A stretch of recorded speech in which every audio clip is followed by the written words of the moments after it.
Мен Әділетұлы Нұрғиса, Алматы қаласы Шаңырақ шағын ауданындағы Олимпиадалық резерв республикалық мамандандырылған мектеп-интернат колледжінің 3-ші курс студенті, Азия чемпионы.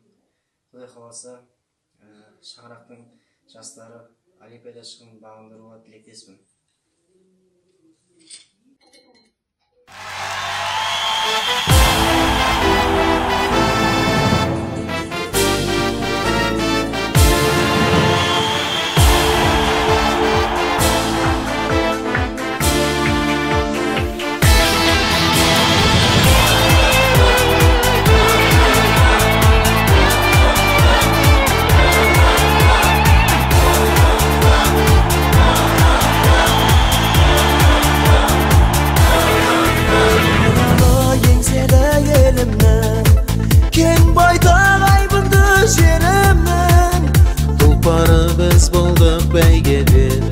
Ақтап шыққан ел сенімін, тізгіндеп алтын мен күмісін, сыйлаған еліне жеңісін.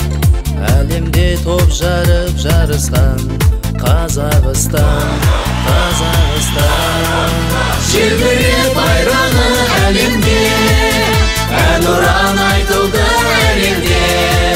Ол қызы әлемге өз елін танытқан Қазақстан.